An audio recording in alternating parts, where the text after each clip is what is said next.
Greetings, kingdom friends. I have a question for you. What are you doing with your loaf? What are you doing with your loaf?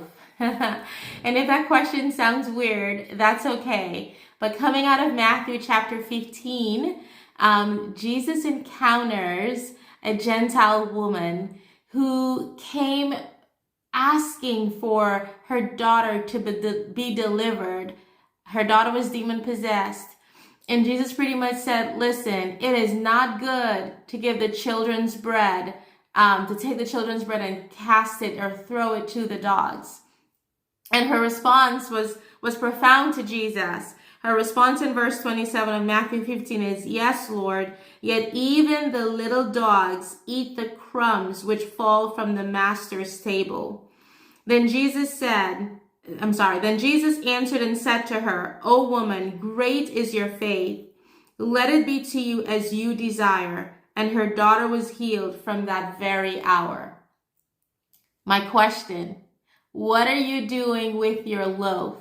See, because when Jesus was speaking to this woman who was a Gentile, who we have now been grafted in to the family of God. And now we're the ones who possess not a crumb, but the entire loaf. We have access to the entire loaf. And my question is, what are you doing with your loaf? We have full access to the living bread. We have full access to Jesus, who is also the living word. What are you doing with your loaf? What are you doing with Jesus? What are you doing with the word in this season? What are you doing with the word he has given you? I encourage you. You see that when this woman, when she replied with the words, that even the dogs eat the crumbs which fall from the master's table, Jesus marveled at her faith. He marveled. He said, "Oh woman, great is your faith."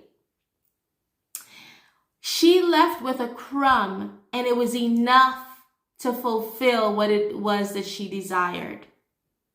What are you going to do with the loaf that you have? What are you going to do with the loaf, with what it is that God is instructing you to do in this season?